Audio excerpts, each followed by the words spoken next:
Hey y'all, thanks for coming. We're here to talk about the Expanse today. Yes, we are. My name is Claire Lewis. I am a journalist for GameSpot, and in my free time, I just watch way too much television, including The Expanse. So we are here today to talk about the making of The Expanse. I'm here with Iris Dauterman, lead writer, Christopher Sica, lead game designer, and Emerson Oakes, the art director.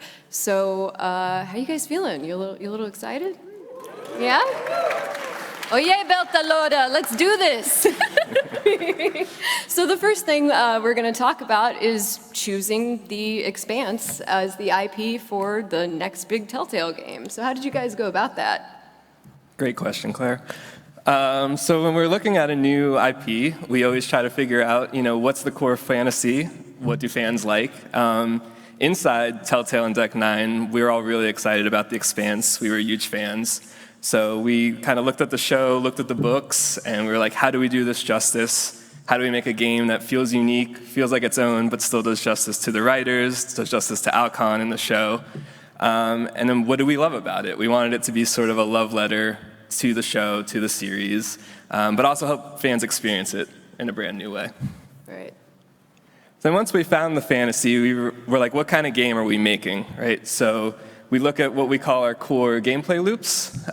This is what the player is going to be doing throughout the game. So you have your free roam exploration, which is when you're walking around as drummer, you're clicking on objects, you're talking to people. You have your cinematic dialogue, which is basically like watching a movie, but you're making choices, you're playing as drummer, you're getting to make your own version of drummer. And then you have your zero-G exploration, which is when you're flying around shipwrecks, and you're scavenging, and you're talking to crew members on your radio. After we've brainstormed the first few ideas for game mechanics that we want to try, the art team and the design teams work together to pre-visualize concepts for those game modes, and we create pieces of concept art and storyboards, and those help us start to explore what those experiences are going to be like without actually having to code anything or build anything in the game. In addition, very early on, the art team works together to start to concept out through 3D characters that could be in the game, as well as the way that we might stylize them. So you can see in these examples, the characters that kind of range from realistic to heavily stylized. And everything is very loose at this stage, and we're trying to fail very quickly and figure out what works and what doesn't. So what was it like working in an already, pre-established world and working with James S.A.Corey? It's got to be a little intimidating, but I bet it was pretty interesting. Tell us about that.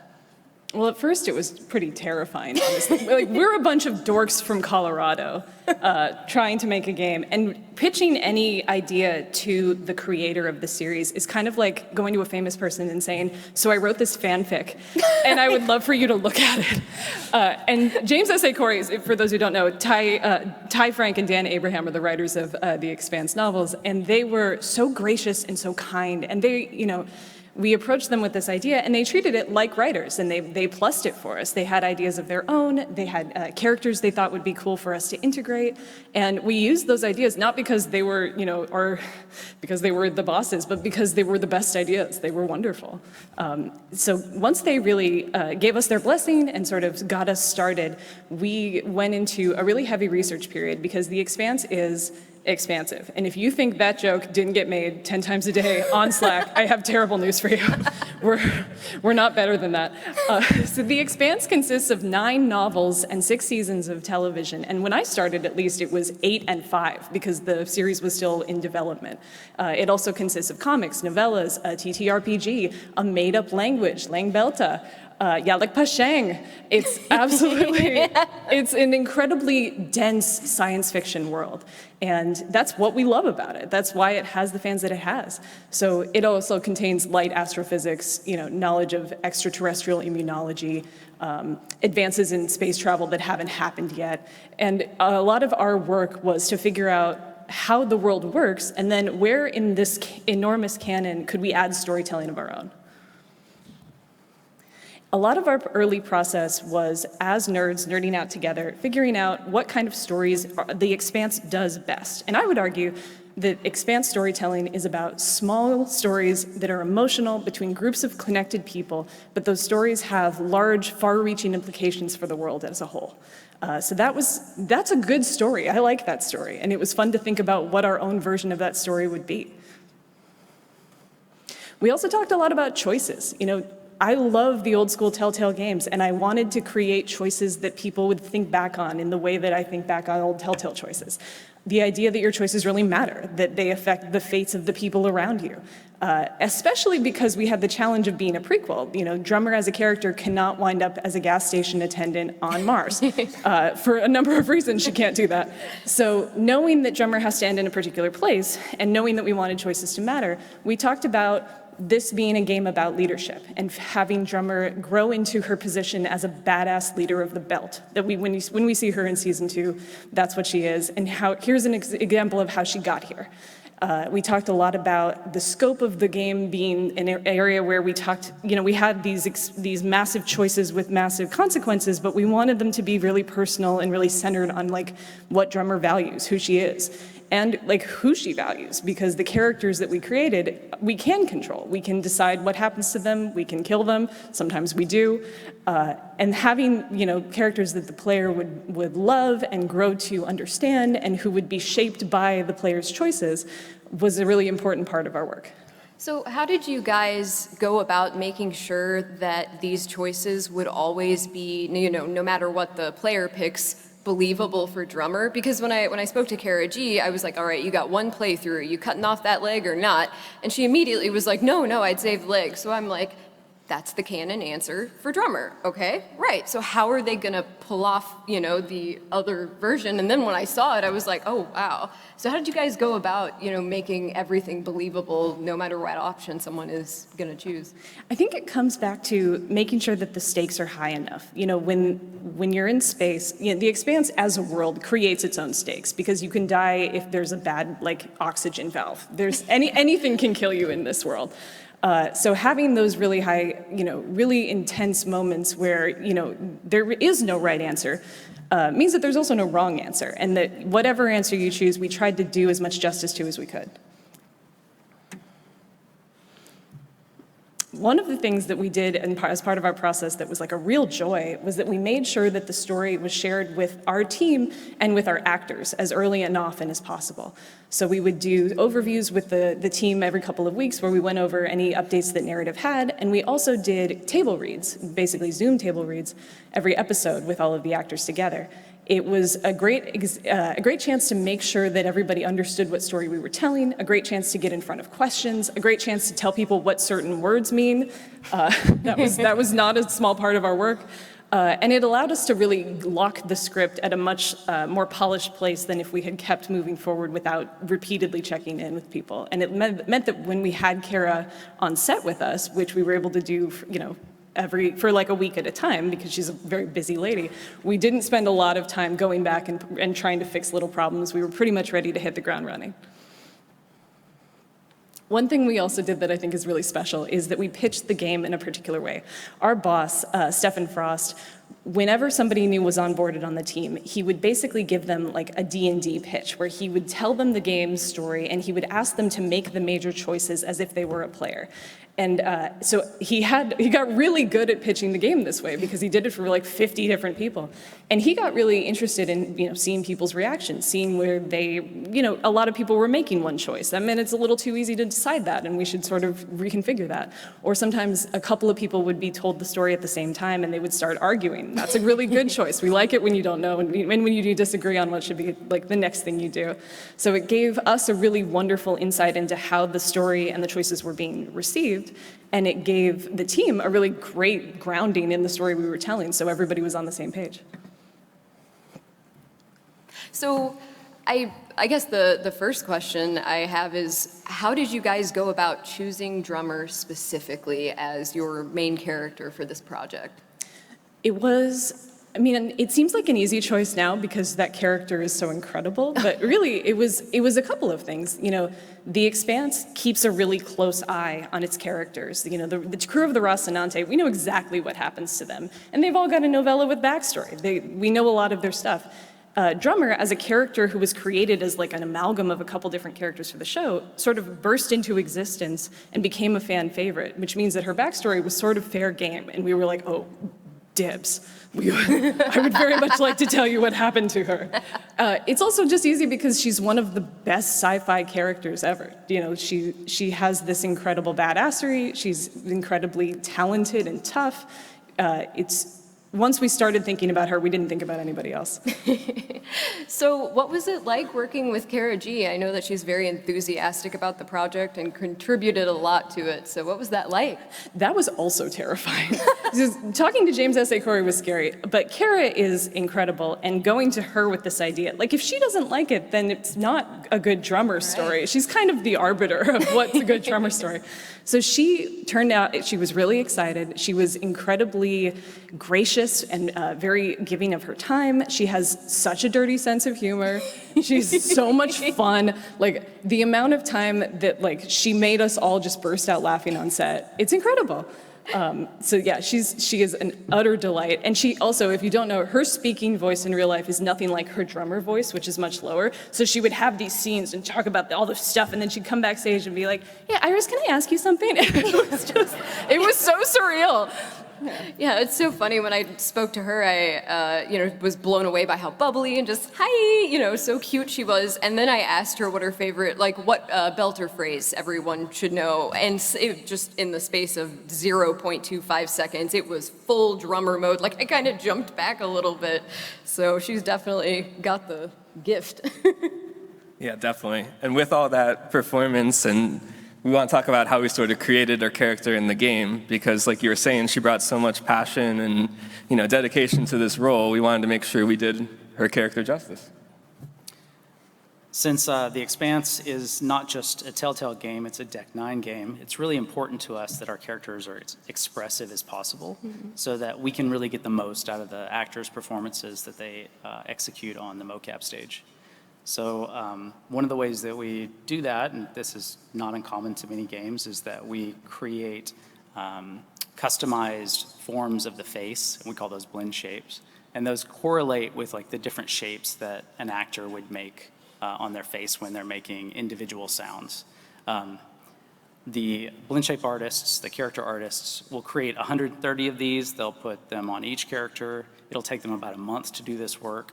And that is part of what they do to craft and custom stylize the characters so that they get the best performance and the characters kind of fit the art style that we're going for.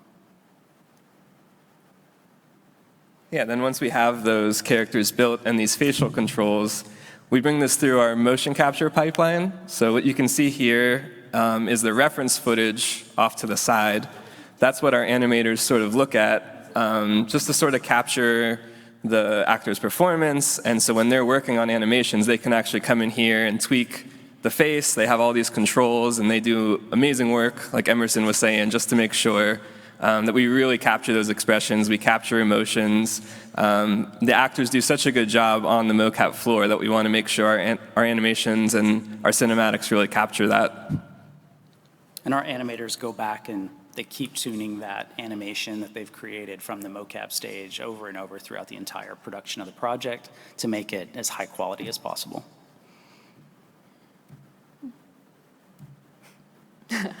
I have to tell you the story behind this. So when the actors finish a scene in the motion capture process, they go into what's called an A pose, where they stand with their hands a little bit apart from their sides just for a second so that we make sure that the data gets captured. There's nothing in that process that means you have to do a dramatic spin, find the nearest camera, look it straight down the lens, smile really big. And so my first day on set, I noticed that literally every time they called cut, Cara would do this. And I asked Zach, our performance director, do you need her teeth specifically because she's the main character? And he said, there's literally no reason, she's just doing that. And at some point, we're gonna make some sort of video reel of the hundreds of these shots that we did, just to give you an idea of this amazing energy that she brought to the process. there is an entire folder on our network drive of her just turning around doing A poses, which is pretty great.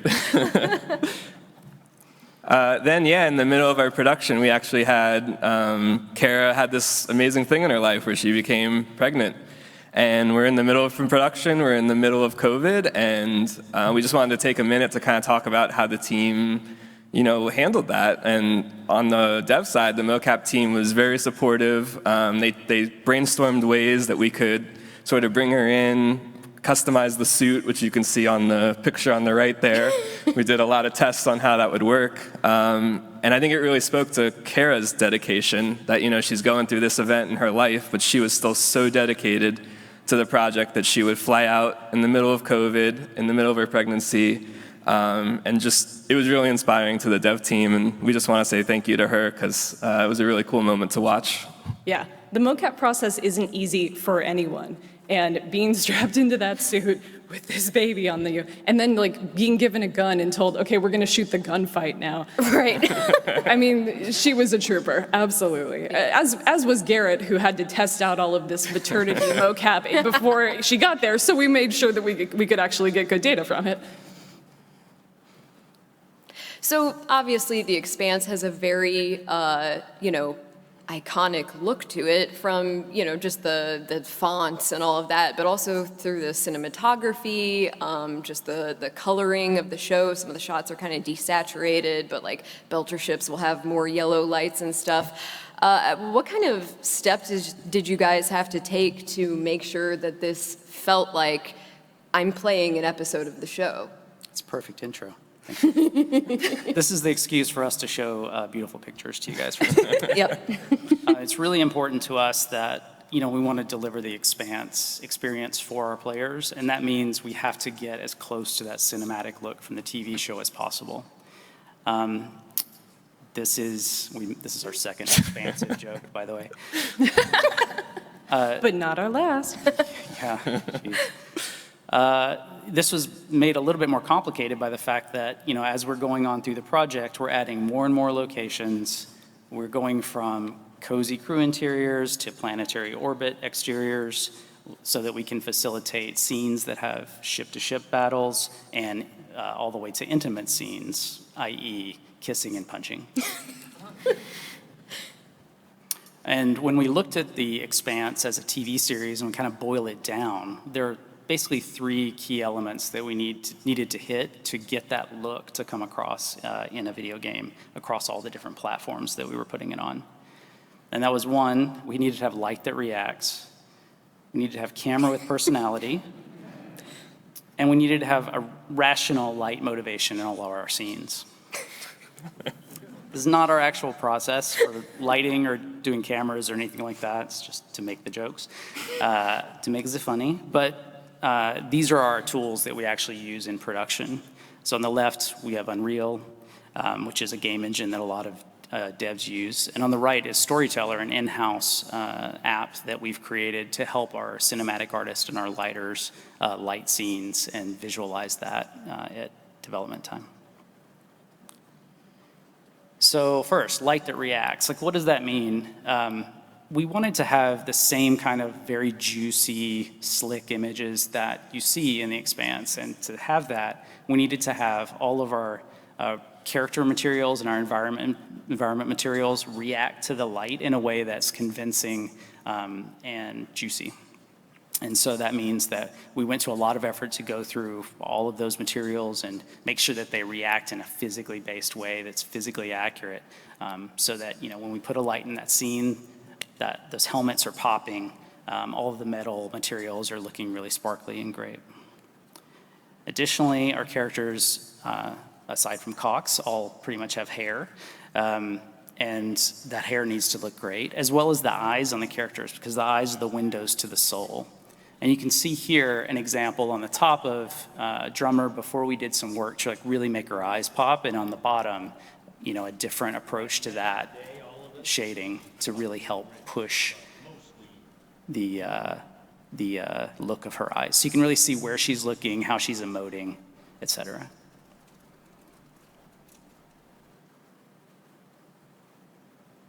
Second, camera with personality. It was very important to our cinematic director, Alistair, that we have a camera that reacts similarly to the way that it does in the show. So when ships fly by, the camera whip pans to follow it.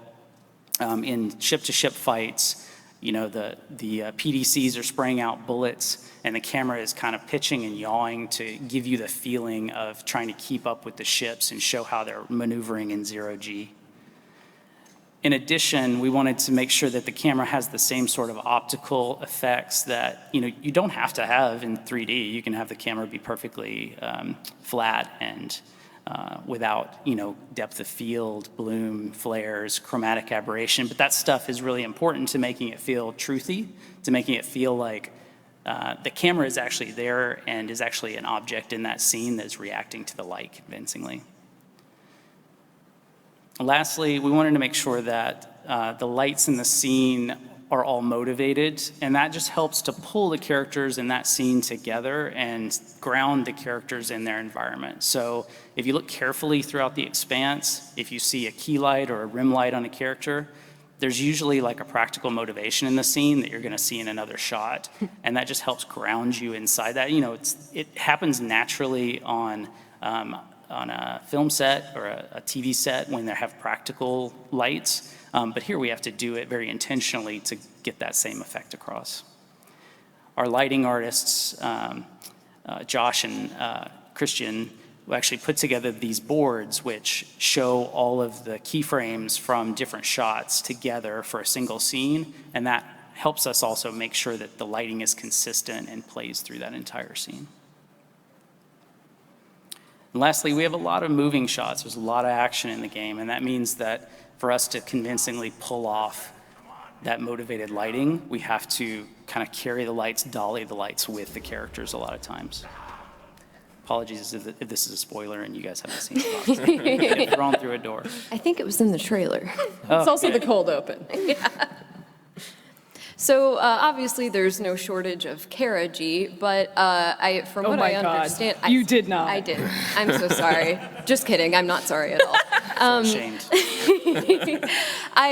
During previews, one of my favorite things to see was all the hard work that went on behind the scenes with zero-G. They've got people on skateboards getting yanked across the room. One of my favorite things was what's called the spider sling, which is like a giant metal hula hoop with netting in it that you can stick your legs through, and you look like a cyberpunk ballerina, and then like 4 guys come up and like hold the hoop to kind of make it look like you're in zero-G. So tell us about that. Tell us about the incredible process behind making zero-G look real. Yeah, absolutely. Well, I think early on we identified that zero-G was going to be a big part of this game. It goes back to what we were talking earlier about finding the fantasy. And since we're deep in space, you know, there is zero gravity, and so we really wanted to make sure we did that justice. So one of the first things we did is we look at, you know, what has Deck 9, what has Telltale made in games before?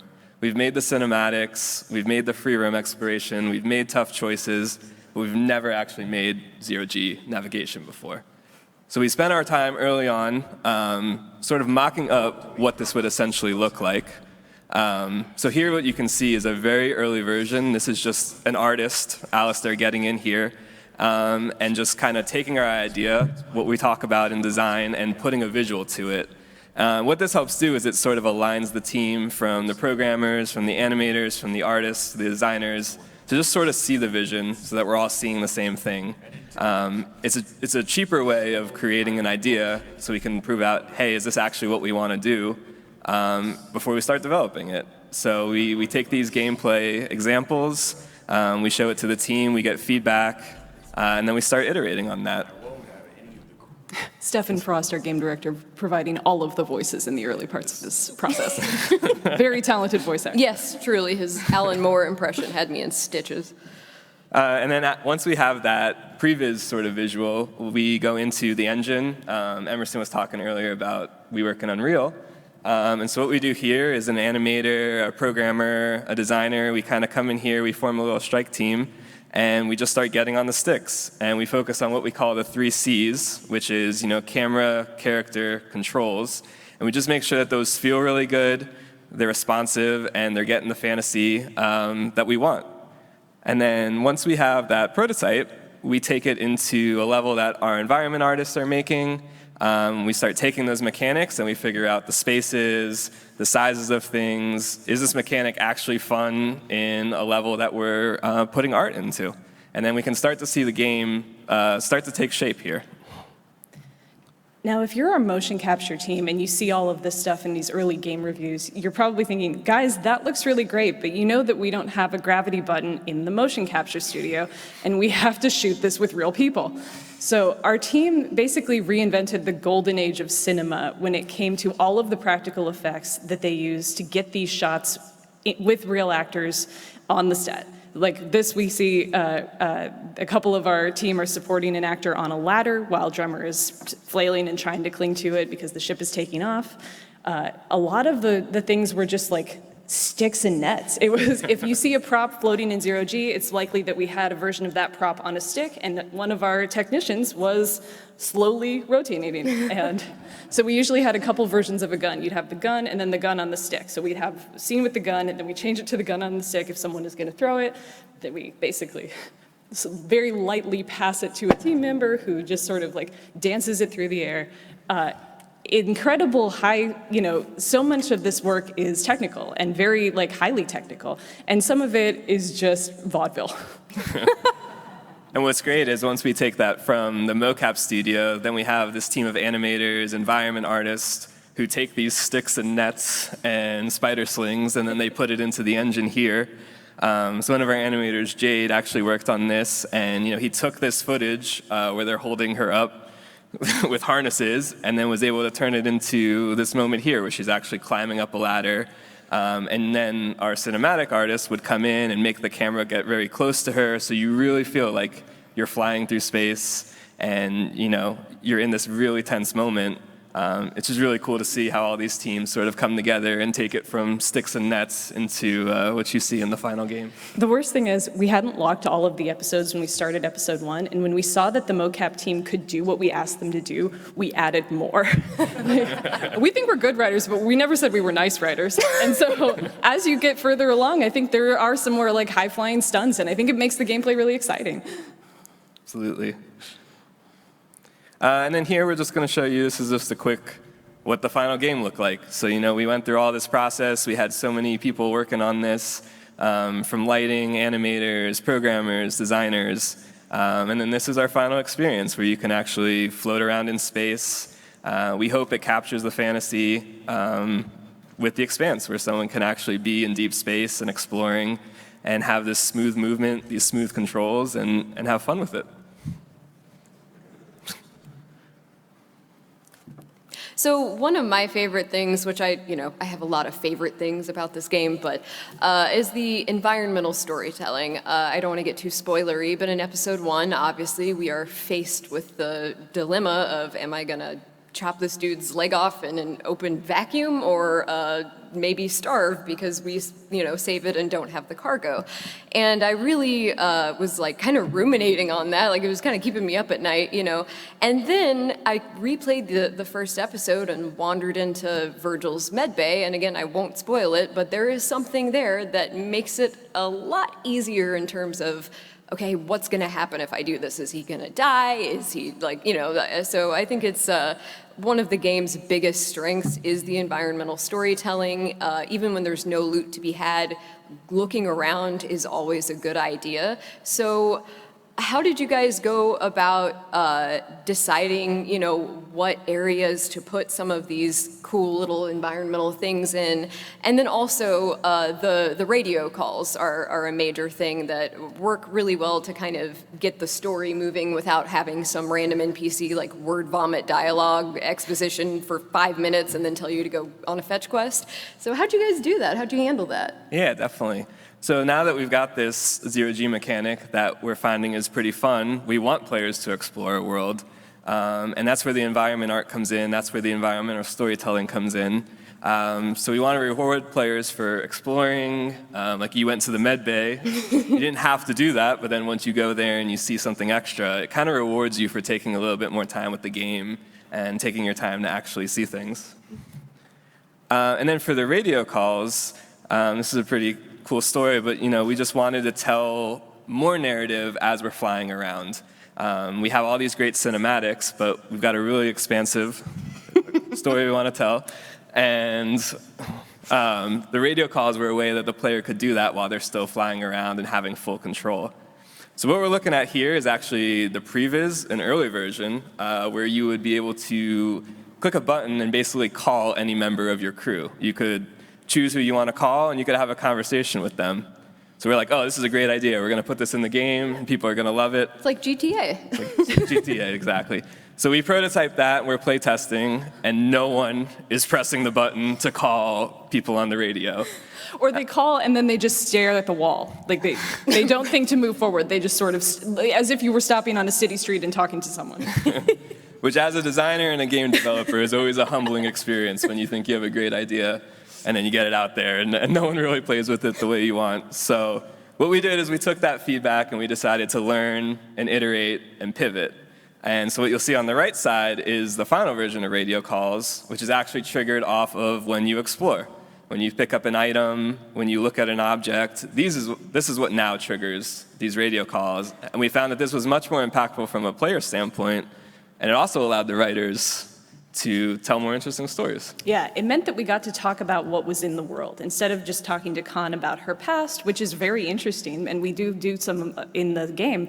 We had the chance to speculate on what happened in a massive wreck, or find something and think about what you can do with it, and if a crew member might benefit from it. It was one thing that we really cared about. You know, Deck 9 and Telltale are both known for their beautiful cinematic storytelling, but we also really like storytelling on the sticks, where the player is an active participant in the story, where you're seeking out story and making choices about the story. So having all of these pieces of gameplay that you could interact with in any order, out in space together, really created a story that I hope feels like it was authored by the player. It also really develops relationships with characters. We have, we have like a certain amount of time with them once they're on the ship, but when they're not there, we still get to be able to check in with them. We still have, moments where we're thinking about them. If they're in trouble, we worry about them. It also, we hope, rewards your exploration, because this is a world that we love designing, and we hope you'll enjoy spending time with it. And, we have these things out in the world that if you find them and give them to the right person, things change. People's face could change. I think the radio calls are just a really great way to kind of up the tension, because it keeps you reminded that, oh God, there are all these idiots back on the ship and I can't help them if one of them trips out of the airlock or something. I think that was a really interesting choice that you guys did there. I'd like to talk for a little bit about our environment art team. Our environment lead, Tommy, did a great job of really executing one of the unsung skills that an environment team often has, which is environmental storytelling. We had some pretty big, I'm not going to say expansive, levels that players have the freedom to navigate through. And some of these were complex because you can be going in at many different angles. It can be hard to keep your bearings during these times. And part of what the environment art team does is they design that space in a way to kind of subtly lead you via the objects that are staged in it, the way that certain assets are placed to kind of point you to the next area of interest. And that is just a way of kind of theme park designing the whole space, the whole experience, so that you don't feel as a player as confused by a space as you might be if it was just a jumble of random stuff. Yeah, and the other part of that is the level design team would come in and we'd actually do gray boxing of levels. For anyone who's not familiar with gray boxing, this is basically building out a level in its simplest form. So you're literally just placing gray boxes in the level and you're getting an idea of shapes, sizes, scaling, all that sort of thing. And then we would play that as a team with the writers, with the environment artists, with designers, and we would talk about where do we want to place these objects, what stories do we want to tell. And it was a really cool experience seeing it all come together, how these teams would collaborate, and then we can really tell these stories as you enter a room or you come out of a shipwreck and see the next ship.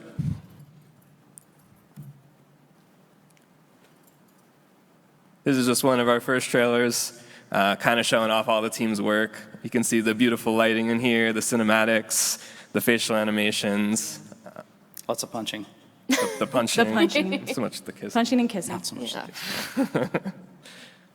Oh, there you go. There it is. Cool. And then, so obviously we work on a pretty serious game here.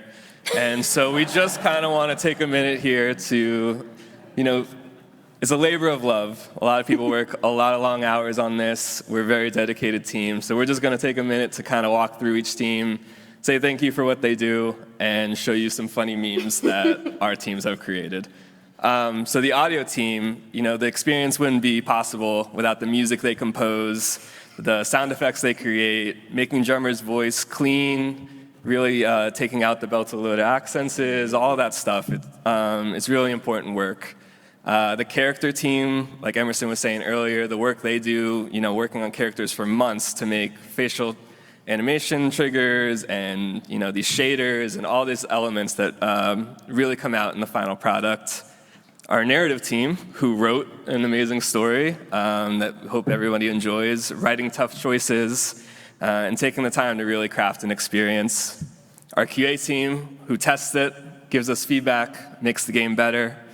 Our production team, who keeps us organized and keeps these designers in check, who always want to add more stuff to the game. And our cinematics team, they did a great job of managing hundreds and hundreds of scenes, performances, and building the lighting out, along with the lighting team that is mentioned below. The environment team, really building tons of assets, lots of different look sets, lots of biomes, and creating levels that make sense and are easy to move through. Our user interface team, making the whole thing usable. And when they're doing their job right, like you're not really noticing all of the cool stuff that they put in the game because it's so smooth and seamless. And lastly, on my side, the VFX team, really just creating all of those cool explosion effects, PDC effects, and even small things that are kind of subtle like breath effects and ice effects. Wait for this one. That's my favorite.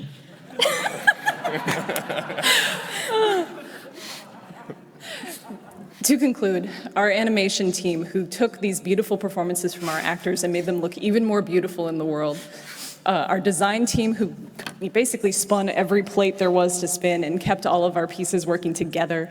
Our mocap team, who kept our actors safe during COVID and made these incredible performances possible. And our programming team, who are responsible for some of the worst puns I have ever heard, and making sure that the back end of the game looks just as beautiful as it does at the front end. We would not be here without any of them. Tom Marnell, the pun master. He knows who he is. So before we hop into audience questions, I have a couple of questions, of my own for you guys. First of all, I just want to know who, of the characters that Deck 9 created for this game, so, not counting Drummer or, anyone else who has already existed in the Expanse universe, who are each of your favorite characters?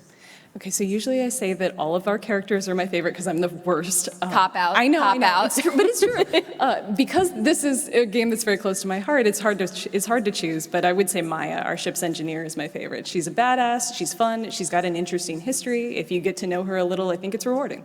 She's also very attractive. Yeah, I would say for me it's Rayan. He's one of the Belter twins.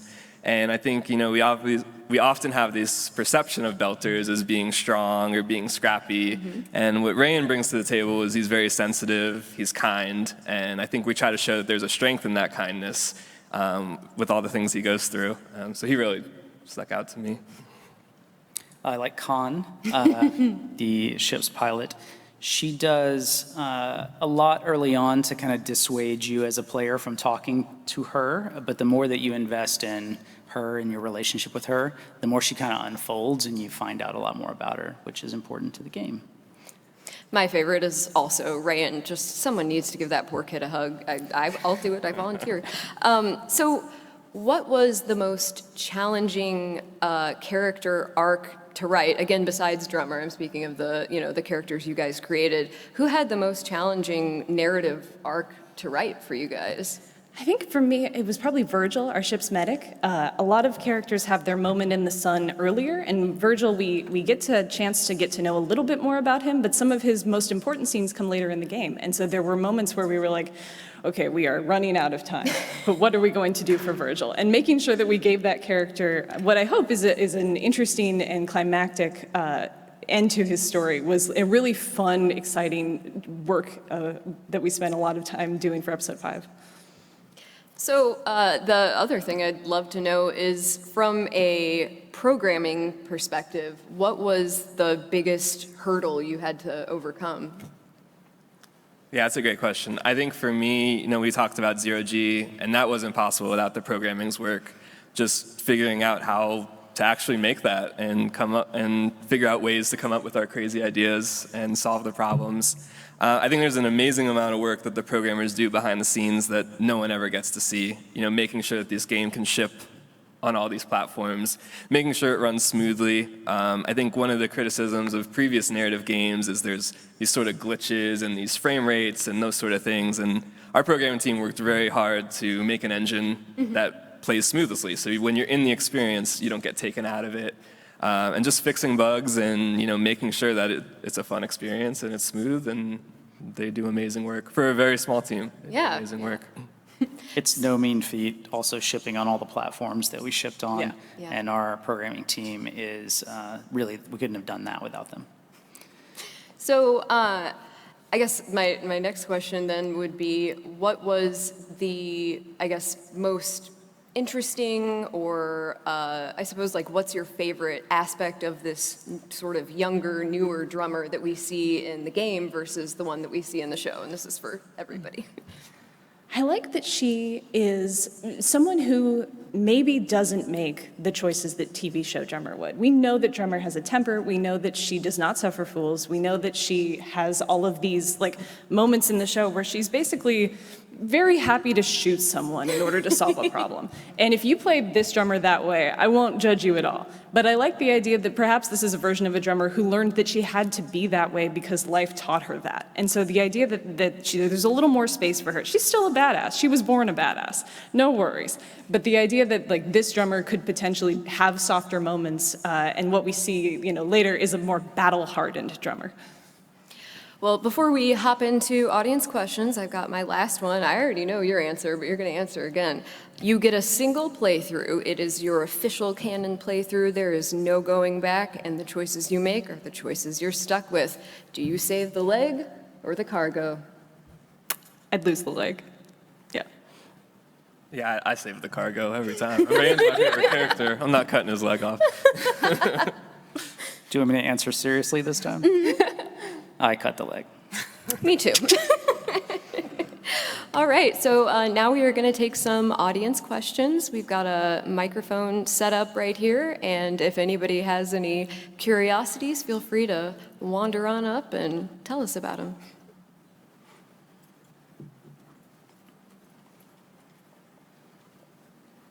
Hi. I just wanted to start and say that how awesome it is that you guys have made this game. I was a part of the Save the Expanse campaign and actually developed a small Expanse game as part of the campaign when we were pitching it and trying to, get it saved. And we were all joking well, if we get the show saved, maybe they'll make a video game. So I'm awesome. really happy you guys did. You had compared it to pitching fan fiction to the creators. What's it like going from fans to canon/canon adjacent and working in that transitional between those? It's a humbling responsibility. One thing that I really was so grateful for was the active fan community that exists in this show. If you edited a wiki or contributed to one of the Lang-Belta dictionaries or answered a Quora question about space travel, you made this game better. So a lot of it was just sort of what do I need to understand to make this world work, and then do I understand enough of it to be able to make my own thoughtful choices to make sure that I'm adding to the canon. Right. Awesome. Yeah. I think for us, it's one thing to be fans. You look on it from the outside and you get so excited. And then once you're actually working on it, you feel that responsibility. And you're still so excited to work on it, but now you're part of it. And you want to make sure you do it justice. So you do your research, you watch the show so many times, you read the books, and you're just making sure that you're a part of the world and that people still stay fans. Awesome. Thank you. Thank you. Thank you. Hi. So I was wondering if you guys could speak on the, I know this was a collaboration between Deck 9 and Telltale. I was wondering if you could speak on what kind of the division of labor was there and what kind of maybe pressure there was to sort of live up to the legacy of both companies. Yeah, absolutely. I mean, like you said, it was a collaboration. It's a partnership. I think for us, Telltale helped us choose the IP. They gave us guidance every step of the way. We like to say, it's a Telltale game with a Deck 9 voice. And that's so true. We're writing the story, but we're working with Telltale. We're getting their advice. They're playing the game. They're giving us feedback. We want to make sure we live up to that Telltale reputation. I think a lot of us grew up playing Telltale games. We all have so much respect. We want to make sure, as the revival of Telltale, that we're doing it justice. And so even though, a lot of it was Deck 9 tools and stuff we talked about here, Telltale was with us every step of the way, giving us advice, collaborating with us, supporting us. They're also huge Expanse fans too, and it was really fun to be united in our excitement for this franchise and deciding that we wanted to make the best version of this that was, doing justice to the old Telltale games that we loved, and also hopefully taking some new steps. Great, thank you. Yeah, thank you. So it's almost like an ongoing meme when you have a game and you add like a water level or anything like that, where you're like 3D spatial movement with a character. That's like everyone's least favorite level, right? And so how did you tackle going into that 0G and trying to make it actually fun to play and actually fun to feel? Yeah, that's a great question. And, honestly, it took a long time. In a lot of our earlier versions, again, it's like that, we've got a great idea. People are going to love this. And what we would do is we just have people around the studio play, people at Telltale, and we'd watch them. And okay, what are they getting stuck on? What are they getting frustrated on?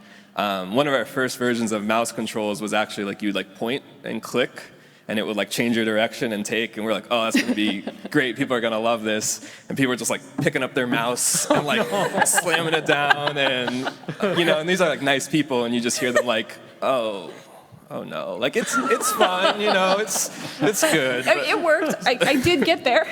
Yeah, I got there. But honestly, it was just a lot of playtesting and taking our ego out of it. It's just okay, we want to hear what people say, and we want to make sure it's fun. And spending that time early, I think, was probably the best decision we made. Awesome, thank you. Yeah, thank you. Hi, thanks for the presentation. Really enjoyed it and loving the game. I'm about halfway through the second episode now. Awesome. My question was, it was really striking right as you started playing how the writing really seemed to capture the drummer's voice from the TV show. I thought right in the first 5 minutes of that exchange with Cox, and he's like, oh, it's just like the UNN to hoard all this stuff. It's just, you were a UNN officer. Did you used to hoard all these things? And I was just wondering, how did you go about the process of capturing the voice and making that dialogue in the same way? As a third party, did you do that yourself? Was it a collaborative process with the Corey team and with Cara Gee?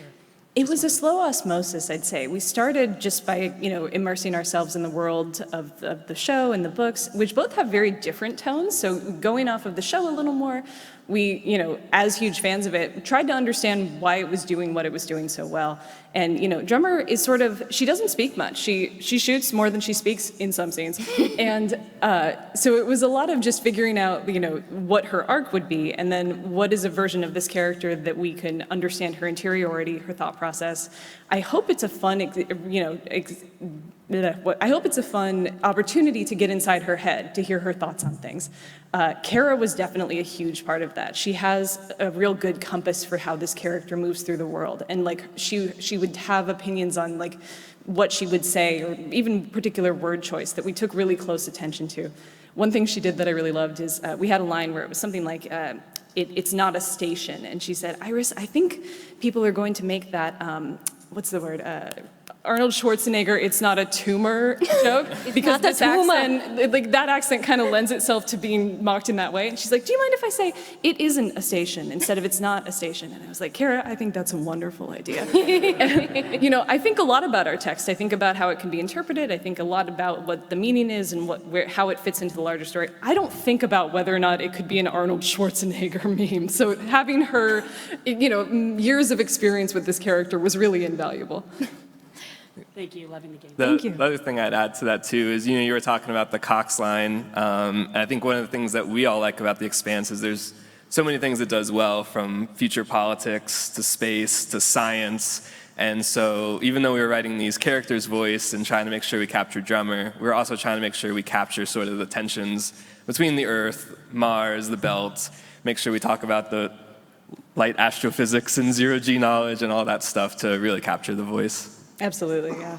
So we're gonna keep taking questions till about 5 till, so feel free to, come on up. But in the meantime, I would love to know what moments, if any, from the show did you guys see and want to replicate, or like maybe not replicate, but be like the mood of this scene, or the emotional fallout from this scene. We want to put this in there. Yeah. Oh God, there's a lot. There, in thinking about what makes The Expanse so special, we talked about things like, well, we really like when there's a mutiny, or we like, Who doesn't? We love mutinies. Or we like, like when a character is, running out of oxygen and are trying to do the basics of their survival and trying to figure out how to stay alive a little bit longer. Naomi has a great arc for that.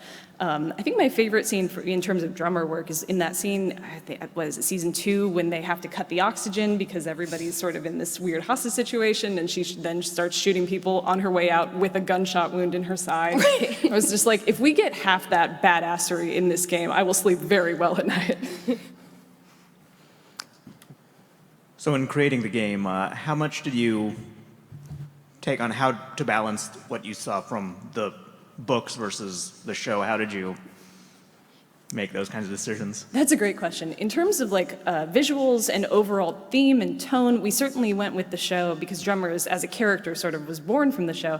But the books are so dense and so deep, and when you have a moment to explore people's quarters or read their hand terminals, we tried to use as much lore from the world as possible so that you would have that feeling that I had of reading the books of like, oh, there's an answer to every question I could ask. There's an understanding of this world that is so deep and so thoughtful. And yeah, so hopefully I don't want to say the best of both, but that is certainly what we were shooting for.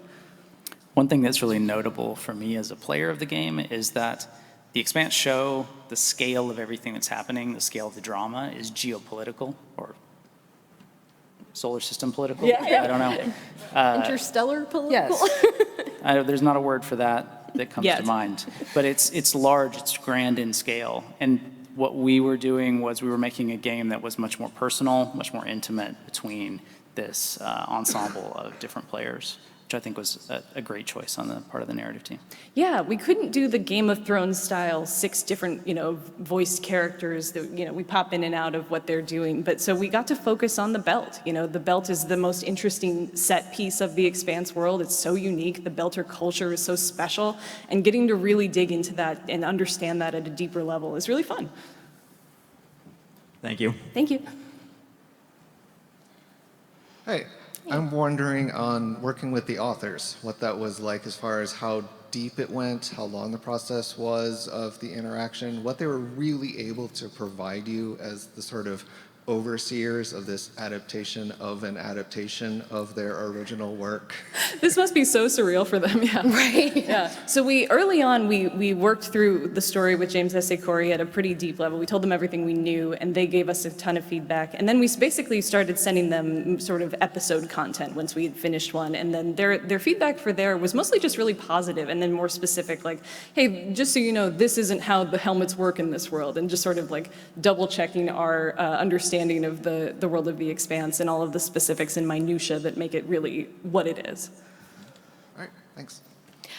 So one question I have for each of you is, what is one thing that you personally, contributed or worked on that you are most proud of in this game?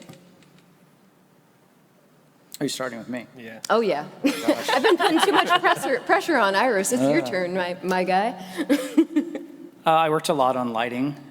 That's something that's very dear to my heart, and to me it was important that we really nail the feeling of cinematic lighting in order to make it look like the show. So I spent a lot of hours with our lighting team and our cinematic team, lighting the game, lighting shots, defining the look, and figuring out what additional rendering features we needed to add to the game in order to really make the lighting sing. I think for me, it's the most satisfying thing when you can come up with an idea for a design or whatever it is, and then watch it go through the entire process to what you see in the final game. And you have all these teams kind of working together, putting in this effort, and then you get to see it at the very end. I think that's really cool. And the other thing I think I really am proud of is the choices. We talk about tough choices, but when the game actually came out, we weren't sure what people were going to pick, and a lot of them are 50-50, Yeah. or pretty close to 50-50, which in a narrative game is pretty cool, because it means that there isn't a right decision or there isn't a wrong decision. It's Yeah. just what do people want to do, and they get different outcomes, which is really cool. Those choices keep me awake at night. Thanks for that. You're I'll be invoicing you for my therapy later on. What about you, Iris? I loved writing the radio calls. They were so fun. They were like little radio plays. And we talked a little bit about an early iteration of the game where the radio calls were much longer, and it was like a radio hour. And it was so fun, and we got to have so many jokes, and then we were like, this is literally not working. And so the one piece of content from that I was like, I would love to keep this in some way, was when you're talking to Maya in episode 2, and she's telling you about Khan's arm surgery, and there's a couple of moments throughout the scene where you can check in on her, and you hear that it's not going well. And so by breaking that up and putting it in a couple different places, we managed to keep all of this content that I was really excited about, and I'm glad that that story gets to play out in that way. All right. Oh, I think sorry. we have our 5-minute warning, but do you want to take your question? Sure. I was wondering if there was any particular belter characters you wanted to add, or maybe didn't make it into the game, that maybe in future episodes or future games you wanted to add to fill out the story. Yeah. That's a great question. I can't think of a Belter character in specifically. There was a character from Earth that we wanted to add, and then we did. So you will meet them in episode 4, and I'm really excited that we were able to figure out how to work that out. Well, before we get to this little surprise we have for you, not so much of a surprise, but little treat, I do have a joke for you. It's not my joke. My friend John invented it, but I think you'll enjoy it. Why are Earthers such selfish lovers? Because Earth must come first. And on that note, we will go ahead and show you guys a closer look at the 6th episode, the DLC, starring the fabulous and foul-mouthed Christian Avasarala. Military scholars have compared the game of empire building to chess for centuries. Sacrifice and adaptation are part of the game. When you have Mars, the Belt, and countless factions running lawless across the solar system, Earth needs someone in this new era of war who can play by the rules and knows to get their hands dirty when it matters. But now, with UNN leadership off-planet, you're telling me she is the most powerful woman on Earth. God help us all. If only everything was as straightforward as chess. In politics, the rules are always changing. Coming soon. Yeah, exciting. Thank you all for coming. Thank and you so much listening. for coming. Yeah, thank you so much. Thank y'all. Yeah, episode 4 is out this week, so be sure to play it. Thanks for joining us, guys.